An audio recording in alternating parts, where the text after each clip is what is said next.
I'm scared to even say anything.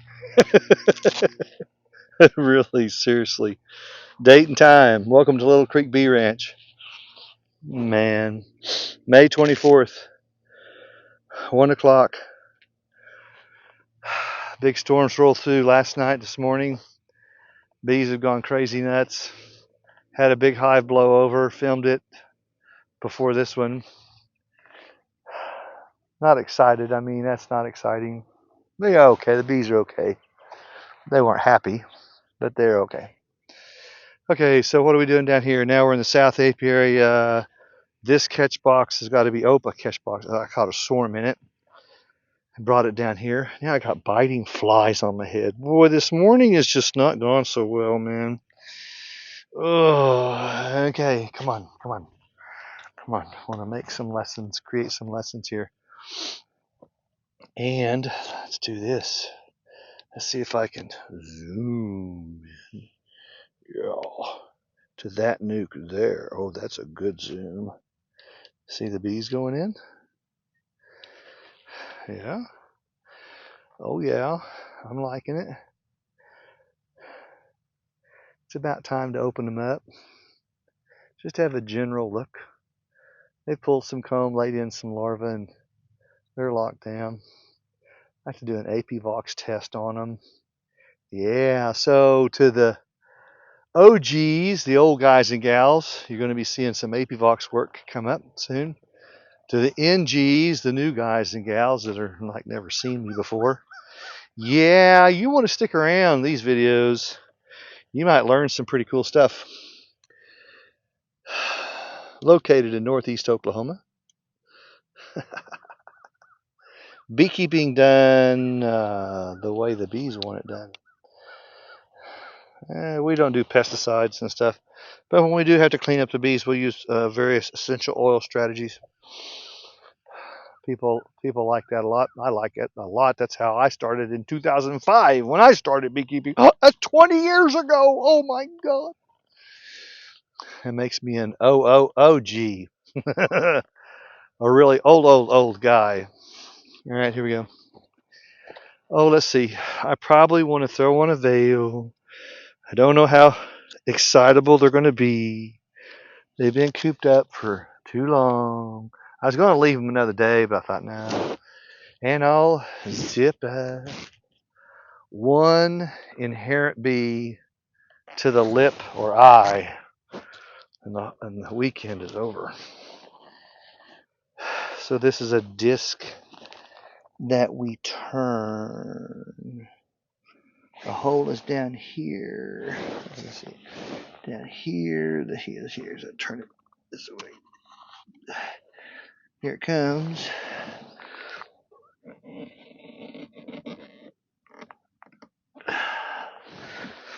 Oh yeah.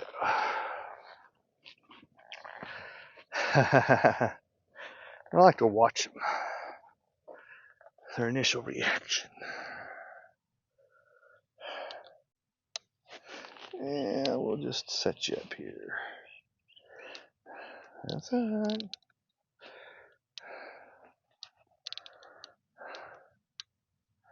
There we go. They see the light, so the workers are drawn to light. And they've had time to calm down. The storm rolled through. I'm sure that didn't make them happy. But they're safe. They have a screened bottom board on the bottom of this nuke. It's about a half dozen of them that have already exited and taken off. Watch these three bees. Just gonna do half circle around and gone. Now watch, there's a lesson here. No, careful. I'm all laid back, tired, fat old beekeeper. So I'm not going to get all jumpy and excited and enthused and da-da-da-da-da, but you're going to miss a really, really big lesson here. Here comes the golden nugget. It's going to bounce off your Teflon brain. You're not going to catch it. So can the bees remember long term, like more than a day or two ago. Watch. They're leaving the box. Where are they going? What, just off to parts unknown? Or maybe the last place they found nectar? Or the last area they found nectar?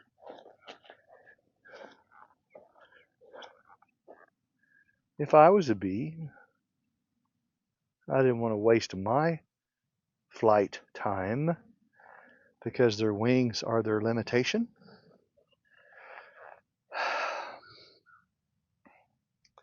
I would go back to where I last found a bunch of nectar, check it out, see if it's still worth working, if it's viable.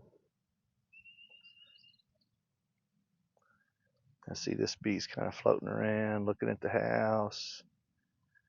Then there'll be some bees that haven't ventured out yet. Younger bees, like, I got to get a good look at this house. Maybe they're just headed out. They're just headed out. Did you catch it? It was so subtle. It's like, zoop, I just missed that golden nugget. Okay, so let's flip it this way. Do bees come back home every night? Some of you have heard me talk about this. Now, if I was a NG, a new guy or gal, I'd probably say, yeah, they come back home every night. No, not efficient. Remember, their wings are their limitation of life. So as long as the weather's good, I'm gonna stay out on the road, man. I can eat at McDonald's, Wendy's, Subway, till I find the big steakhouse, and then I'm gonna come back and tell sisters, "Hoo, I found the honey hole. Let's go." Until, now watch this. Can bees remember? Until a big, giant, ugly, green, black storm front rolls in. Now, if you're in the Midwest, you know what I'm talking about. Sometimes we get these storm fronts. They are mean looking black green, boy, like, wow. With this, it's going fixing to get rough. Well, the bees know that too. The bees are going, now this is fixing to get rough. The barometric pressure changes and humidity and more, they can feel all that. So they don't have a weatherman to tell them, you better hunker down in a hole somewhere. So they have senses that we don't have, and they're able to come home. 3 different times I've been standing in the apiary in the evening time and watching a big old black gnarly storm front approach. And all of a sudden, like somebody threw a switch, thousands and thousands of bees showed up in the apiary, swirling in the air, diving down into their box. It's mind-numbing. We're not talking about a little group. We're talking about the air was black. Like, holy crap, where did these bees come from? They were out there in the field. You got to remember, about 50 to 60% of your colony is out in the field at any one time. So anytime that you look inside of a house, you've got to almost double that supply of bees. It sounds counterintuitive, but you got to account for that. Okay, back to my story. So I saw this the first time and went, that, man, is a sight. I wished I could have recorded that. That was unbelievable. Happened 2 more times over the next year or 2, whatever. And I thought, man, okay, I've changed my thinking here about bees. They don't come home every night, because if that was the case, every evening before sundown, we could go to the apiary and watch this show. Thousands and thousands all show up at one time, diving down into their box. You think it's like a massive swarm in reverse. In reverse.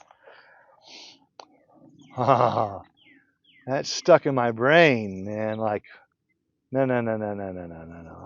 The stuff I've been hearing from bee clubs and people, and I said, no. This is not adding up, man. So it tells me they stay on the road And because they stay on the road, there's a reason for that. It's like, man, I keep on flying back and forth to home. My wings are done and I'm over. I say, I want to go find some good stuff for my nestmates here, my sisters. So they stay on the road. Well, how long do they stay on the road?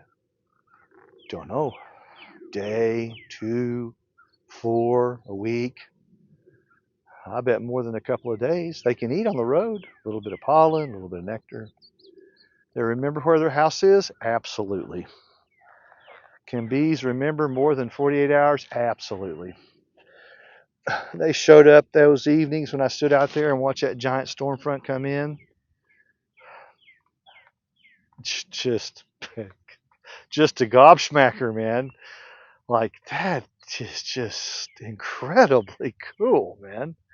And then you got to start thinking through what are the bees thinking? What drove them to do? And all of them, all over the area, they could be a mile away. I don't know, 100 yards away, 2 miles away, and they seem to show up in all of them within the first 10 minutes, the first 15. Like, oh my, they're coming from all over. Giant cloud of bees swirling and diving into their house. They remember how to get back home. They remember which box is theirs. And how long have they been gone? Oh, at least 2 or 3 days.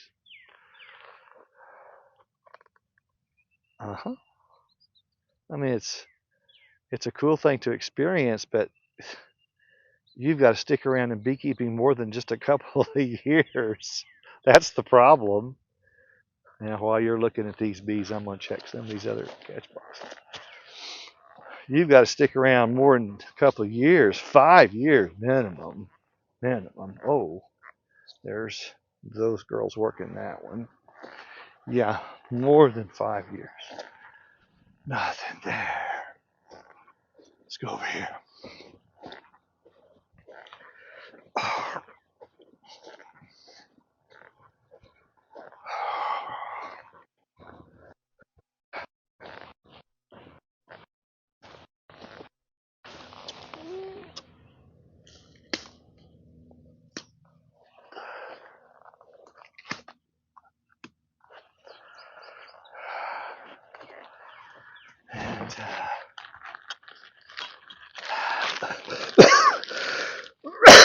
And excuse me, put down some in this one here. It'll probably get washed off. That's all right.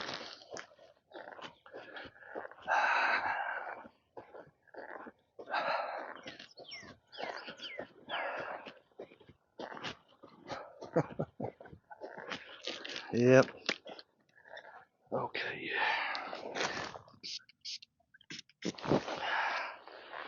And then this one.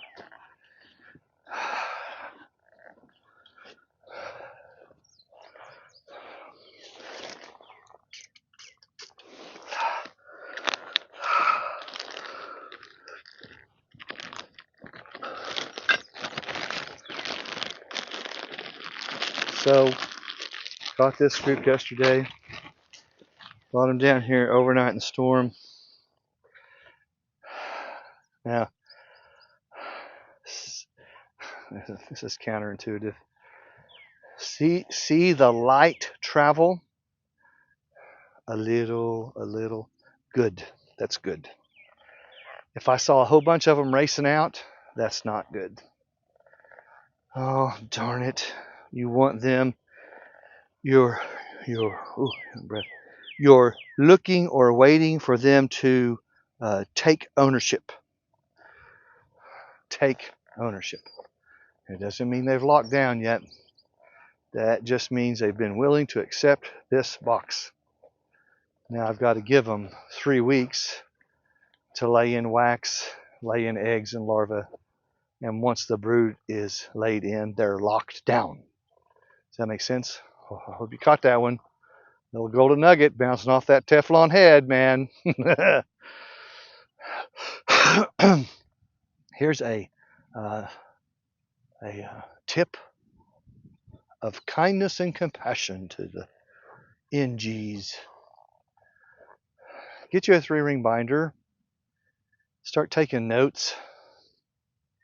Stuff that you like. Maybe you run across the internet, or maybe you're new to the program. You can print off our newsletters. You can even buy the ebooks and print them off. You just can't resell them. And put them in your 3-ring binder, and now it becomes Susie Q's Sustainable Beekeeping Manual. Because there's a ton to remember. A ton, too much to remember. And you're going to need that. Your own Sustainable Beekeeping Manual. Your beekeeping protocols. You should have one section of beekeeping protocols. What to do, when to do, how to do, why to do. What to do, when to do, how to do, why to do. The other section, or the other side of the penny, is the bee principles. What do bees do? Why they do? What makes them do what they do? Queens love the dark. Over and over. Queens love the dark. Bees are brood sensitive first, then queen sensitive, then honey sensitive. Over and over. That won't change.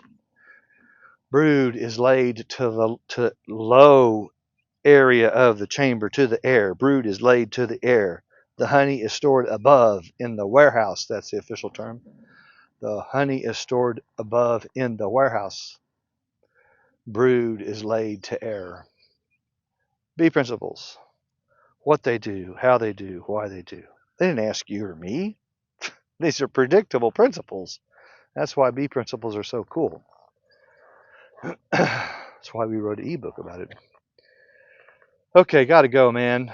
Man, it's jeepers. It's a Saturday. It doesn't even feel like a Saturday. It feels like a regular work day. I want to go rest. I need to go have some lunch and watch a non-bee related movie. Even the OOOG likes to surf YouTube. That's the really old guy. Yeah, and I'm gonna get myself in trouble.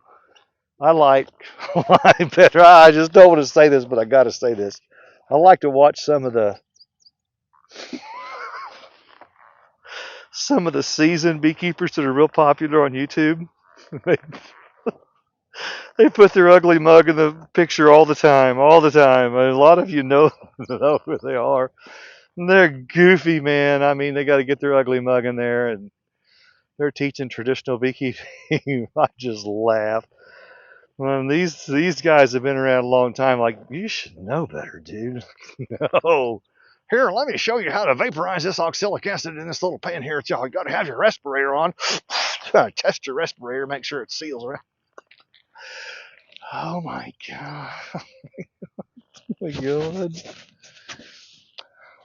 Listen.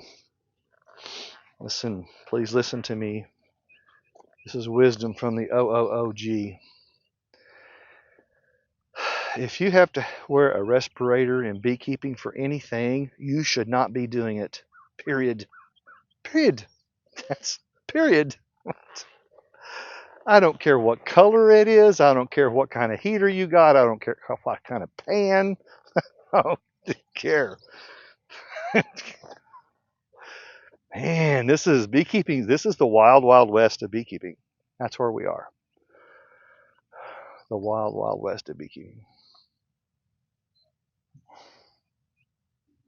2005, I started, and I learned essential oil strategies from Ray Crocker out of Spartanburg, South Carolina, early 2006. No, mid 2006. We've never used pesticides on our bees. Yes, we have colonies die.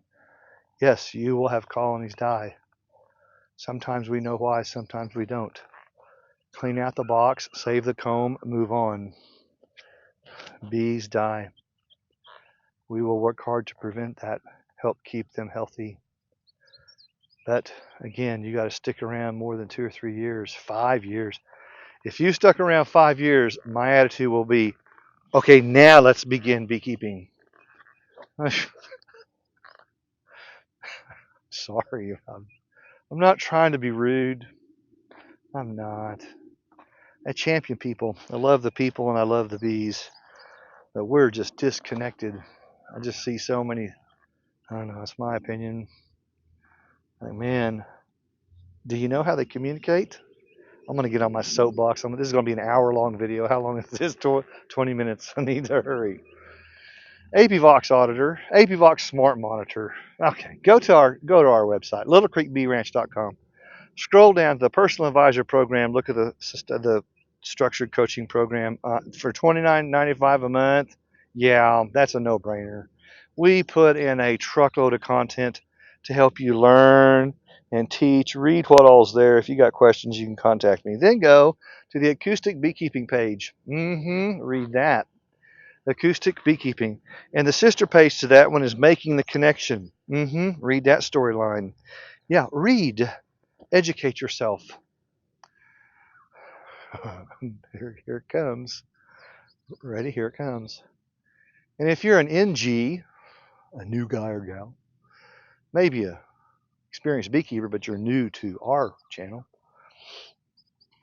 here it comes. To the NG, APVOX Smart Monitor's been around since July 2016. I don't know, where have you been, man? Cutting edge beekeeping technology, man. Bees vibrate on a hertz scale from 50 hertz to 550 hertz, and every one of those diapasons has a message and a meaning. This is not new. It's been known since the 40s and 50s when Eddie Wood started acoustic beekeeping way back.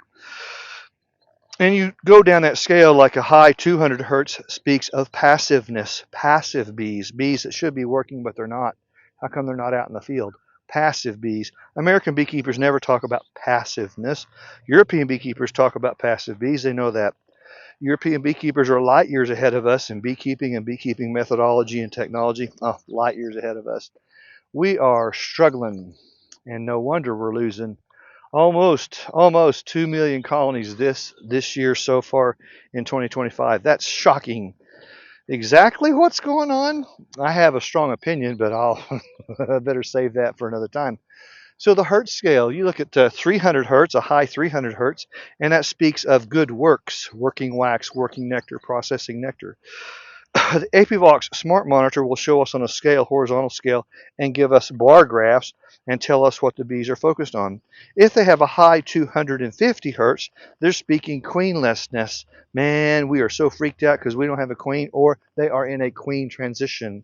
Very nervous about changing out a queen. A high 250 hertz. We don't want to see a high 250. You can see a high 150, high 100, high 150. That could be heating of queen cells or venting or fanning of a new nectar brought in. Curing nectar, fanning, warming. Then we go up the scale. 350 to 450 speaks of excitement, recruitment, particularly 400, a recruitment into the field. And beyond that, 450 to 500 speaks of danger, excitement. Hey, there's a hornet around, man. We are getting pissed off. We do not like hornets. And then you compare and contrast these scales. What? Are you with me? Hey, NG, man, are you paying attention? Pay attention. So when you see a swarm scenario, you'll see a high 250, a high 200, a high 150, and a low 300. What? And APVOX will even tell you in the dialog box there is likely swarm cells present. Beekeeper needs to take action. It just makes you cognizant of the conditions inside the hive. The bees always vibrate. The bees are always vibrating. This is not new. It's just the technology now is here for us to be able to do these crazy things with an app. You cannot find the app at a traditional app store like Apple or Google Play. It has to be custom written. You could put in, Google search. You could put in APVOX Smart Monitor Google search, and probably Sergio Glebsky is the inventor, a Russian scientist in Moscow. Politics and garbage aside, the man's super smart. If you like the, if you like the comedy, oh my God. Well, I'm just a glutton for punishment, man. Oh, hold on. If you like the comedy show Big Bang Theory, he's like a Sheldon Cooper. Sheldon Cooper. We were contracted with him for 2.5 years when the outset of APVox came out, just to help promote and sell and teach APVox. I think I made $3 or $4 every time one was sold. It was not a big money maker. Not doing that with him anymore and stuff. That's okay. But I still promote it and teach it. It's powerful. For $40? Yeah. Yeah, man. He was almost done writing the program. He's getting ready to put it on the market, and he asked me what I thought he should charge. And I said, "Poof, for what you're doing, $400, and I'd pay it. It saved me one call, and I made my money back." He said, "No, $40. $40. I want all beekeepers to have APVox. We charge $40." I said, "Okay, $40." That's what we do.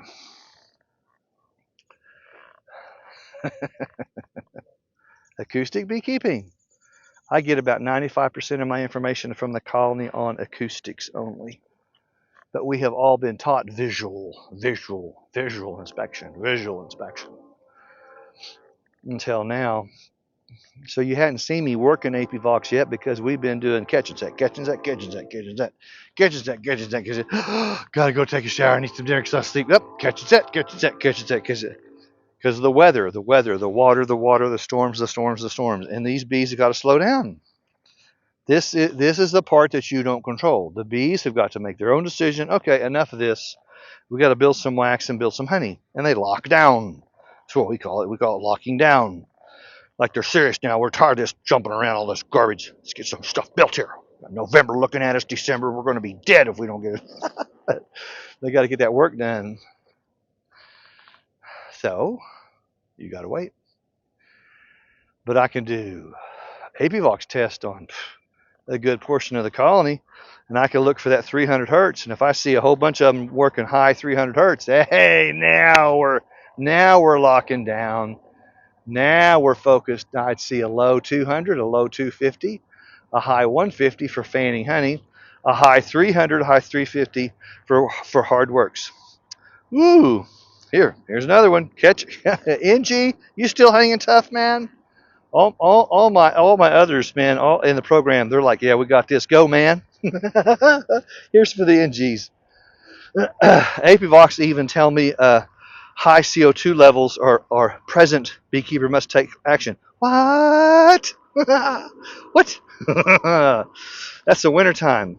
Yeah, high CO2 levels inside the hive because you can't ventilate properly because you don't know how to ventilate your hive properly. The bees get stressed and they do buzz at about 325 hertz, 350, 325. It's the same hertz level when there's an overinfestation of mites. The mite load's too high. So you've got to kind of deduce that. Sometimes these vibrations are double signals. You got to deduce that. Uh-huh. OSU from Stillwater, Oklahoma State University, PhDs came out here to see us October of 2016. And I showed the professors APVox tests and works. PhDs now. They just said, that's interesting. OSU from Stillwater. I was thinking those PhDs going to jump out of their skin and say, we want this. Come teach us how to do this. No. They scratched their head and walked away. It's like, I just finally pick my mouth up off the ground. Okay, well, I'll teach somebody else, man. There's going to be maybe Colorado. Colorado has a big apicultural department. So does Florida. Maybe California. Serious beekeepers, college level. Serious. I'm not going to go chase them down. I'm not going to chase them down. Who wants to learn, man? Man, I love bees. I do. It hurts my heart to see all the people struggling. And bee clubs, a lot of times people think, you're just really down on bee clubs. No, it's kind of loose and informal, bee clubs, potluck dinners, 4 tables of potluck, pot roast, casseroles, pizza, 2 tables of desserts, cookies, cake, coffee, family dues for the club for the year, $20 a year. Aren't all these people in the hall here, aren't they involved in bees? For coming for free food for $20 a year? No, I don't think all these people are into bees. See how that works? Politics and the cliques. Bees don't care about that crap. Why don't we learn bees? Why don't we learn bees, man? Oh man, I'm hard. I know I'm in trouble. I'm sorry. I can't help it, man.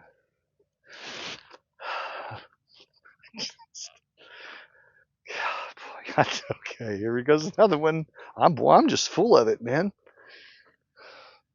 When I started teaching, I know them.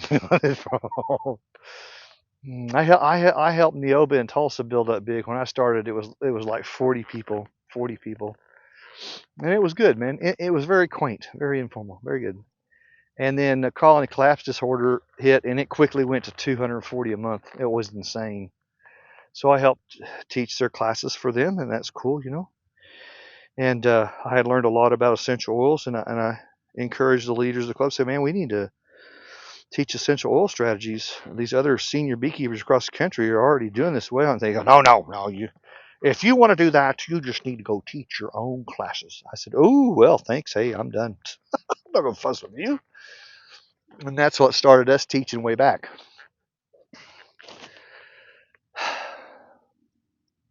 So I had access to a nice classroom and a big whiteboard and dry erase markers, and I went to town. And that's how I taught on a whiteboard for a long time. I mean, like 10 years. Long time. Until OSU at Stillwater came out. And then they got kind of serious. They said, would you be willing to teach a bee class for us in the summer? I said, oh man, yeah, do I get a car? Of course we were laughing. They said, no, no, but I'll give you a title. I said, ooh, what title? Adjunct Professor of Beekeeping. I said, all right, that's cool, man. Oh, we were joking and laughing. Nope, couldn't make it happen because cattle and wheat department sucked up all the money. I don't think they really wanted to anyway. What? Watch. Here comes again. So my wife suggested, Kendall, you need to learn how to do PowerPoints. Oh my God, I hate PowerPoint. I hate creating PowerPoints. She said, Kendall, you're going from average Joe level to college level, and the professors want you to teach. Like, okay. So I had to force myself how to learn to create PowerPoint panel presentation. Okay, that's cool. I can do that. I'm good at that now. But I thought, I need to study a college professor's program. Let me look at Dr. Jamie Ellis out of Florida State University, out of Florida, and I want to see his 4-year program. That's it. I want his curriculum. I want to see. I studied Dr. Ellis's, Jamie Ellis, oh my God. Now look, I'm not bragging. I'm just comparing here, okay?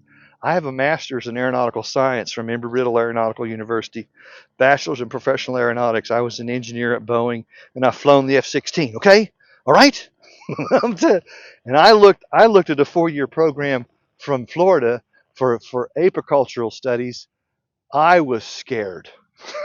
That was intense. Like, holy crap. We're going from this giant hole of a lack of knowledge and education in the Midwest to the outer edges of the country where it's ultra intense beekeeping, college teaching. Like, what the heck? Where's the medium? Let's just give the average Joe some really good teaching and instruction in beekeeping and how bees work. And that produced a personal advisor program. We don't have you write research papers and give speeches. We don't have you do diametrical intrinsic retrinsic tests on what's your empirical scientific evidence on the colonies. What? You're supposed to learn your own bees, man. That's where we are. That's where we are as beekeepers. We're floundering. We're flopping and squawking and screaming about the bees around, but we got no structure. We got, man. Oh God, here it comes. I might as well go for broke, huh? I'm gonna go for broke. If I haven't pissed you off yet, boy, this is gonna do it. People call me, do you run a master's beekeeping certificate program? I say, no, because the bees don't care about master beekeeper certificate. Oh, they get so offended. They hang up. I'm sorry. That's so you can take your certificate back to the club and show your buddies and friends. Hey, look, I'm a master beekeeper. Don't you know? Pride. Come on, man. Just pray for me. That's what I need. Lots of prayers. This is what I see, man. I just got some calls today. Oh, look, we get some more action. Cool. Oh, an action on others. This is interesting. People call for bees. Hey, my colony has died over the winter. Um, it's May. May's almost over. My colony has died over winter. Do you have some bees I can come pick up? People approach beekeeping like it's a lizard at Walmart. No, I want to come pick up a lizard. Mine died. I'm going to come pick up a lizard. Nope. Oh my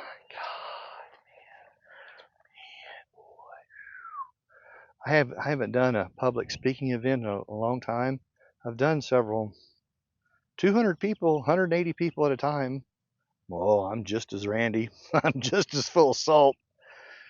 And people have never heard this stuff, at least not presented this way. I had a student ask me one time, Kendall, out of all the stuff that you teach in beekeeping, what's the most contentious role? I said, oh man, essential oils by far. It's like, what? Right, you'd think it'd be something else. Nope, essential oils. I had two men in class one day stand up and start screaming and shouting at each other. They were ready to go to fisticuffs. Ooh, man, I had to shout them down. One of them was a retired greenskeep master. The other was a graduate student from OU working on his thesis in neonicotinoid pesticides. Ooh, boy, they clashed like fire and gas. Boom. I refuse to poison my bees. The air is full of poisonous particle crap. People are spraying stuff everywhere. If it crawls in the ground, it's gonna die. Spray it. Oh my gosh, man. Okay, get in the feel. That's who I am. If you're an NG, a new guy or gal, stumbled across this video, well, welcome to Little Creek Bee Ranch. If you've stayed this long, I'm really proud of you. You might as well go to the personal advisor program and just click subscribe because you got to learn a whole lot more. Yeah. Oh, money well spent. I guarantee it, man. I love it. I love it. I'll be teaching a class and been teaching so long. It's just like rote memory now. And you just kind of, through your peripheral vision, you can look over there and see a person's head kind of turn like a puppy dog. And you just can't not acknowledge it. I look back over at her and go, you've been to one of those bee club meetings, haven't you? She goes, yes. How'd you know that? Because you've got that puppy dog look that says, I don't know what you're talking about. I know that. Because they're not going to talk about this stuff in bee clubs. They sure aren't. Oh, man. There you go. Boy, that's enough to chew on. And if you're not already on our website while you're listening to this, whether you got this on your phone and now you jump to your laptop, I gotta look this guy up. Just go to a Google search engine and put in Little Creek Bee Ranch. See what comes up. See how big the footprint is. I'm not trying to be popular. I love the bees, love them. If I still have my wherewithal, my father-in-law is 96. If I'm as bright as he is and still moving and walking and dressing, I'll be keeping bees, and I'll be just as spicy then as I am now, man. Probably more so. Probably more so. Oh my God! I learned I learned my this I learned my essential oil strategies from Ray Crocker out of Spartanburg, South Carolina, and he's since passed, but 60 years in beekeeping. And one day I asked him on the phone. I said, Mr. Crocker, you go to the bee club? He says, yeah, sure, I go to the bee club. I said, man, do you get to teach or do they listen to you? He laughed. He said, young man, I sit in the back and go to sleep. They don't want to listen to an old man like me. And I was shocked. You mean to tell me you have a 60-year beekeeper in your midst and you're not just like drilling his brain for information? Oh, no wonder we're having problems in the country. We don't listen to wisdom. We don't want to listen to wisdom. There's a lot of these sourdough beekeepers, 50, 60, 70 years in beekeeping. I can name some of them. And some of them you already know on YouTube and all over.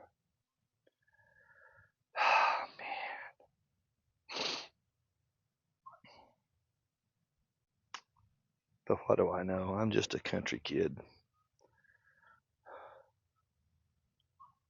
Another page that's popular on our website is Our Uniqueness. Our Uniqueness. Bullet points of things that we're popular for nationally, and I'm not trying to be popular. I've always told people you better find a purpose for beekeeping, what's going to drive you through the hard times. Mine was building relationships with my children. That lasted 10 years, so they're married, grown, and gone. Now they're grown with kids, and now they're slowly coming around to beekeeping. Yeah, well, I wonder, imagine that. It's a good part-time gig. Okay, there's enough. Boy, that's enough for you to choke on. I better go up and I better get a shower and have some lunch or something. All right. Hope you're learning because I'm filming every time I come out here. Every time I come out, I bring my camera and start filming this summer, this year. So you're seeing lots. I'm behind. Like, I've got a stack of 8 videos because they load so slow. So we're stacked up. So this is what, May 25th. You may see this one in July. No, I don't know. Is the way it's going. It's in July. There. Now, is your notebook full? Because if you hadn't put down a whole plethora of notes, I don't know what you're doing. You can go back and listen again. Get all wound up. I tend to get wound up. Boy, if anything, you just want to watch this old man just for the entertainment purposes of watching him get wound up as he ends his video. Oh, later.